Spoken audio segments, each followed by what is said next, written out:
143 மொழிகள் இருக்கக்கூடிய ஒரு நாட்டில் 3 மொழிக்காக சண்டை போட்டுட்டு இருக்கிறாங்க, 2 மொழிக்காக சண்டை போட்டுட்டு இருக்கிறாங்கன்னா எனக்கு இவங்கெல்லாம் பைத்தியக்காரங்களா இல்லை உண்மையாகவே மனிதர்களா?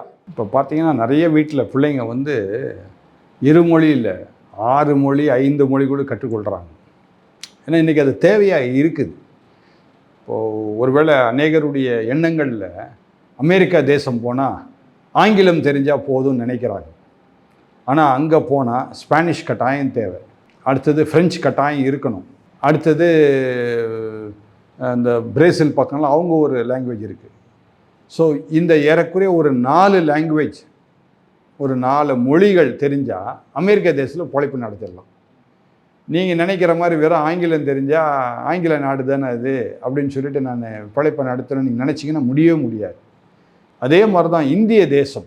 உலக நாடுகளிலே எனக்கு தெரிஞ்சு இந்திய தேசத்தில் மட்டும் 143 மொழிகள் இருக்குது எனக்கு தெரிஞ்சு. அதுக்கு மேற்கொண்டு எவ்வளோ இருக்குன்னு எனக்கு தெரியாது. ஏன்னா எங்கள் வேதாகம கல்லூரியில் நாங்கள் படிக்கிறது அதெல்லாம் 143 மொழிகள் இருக்குது. இல்லை 143 மொழிகளும் நம்ம படித்தாதான் இந்தியா முழுக்க எந்த சந்து பொந்துலையும் நம்ம சுற்றிட்டு வர முடியும்.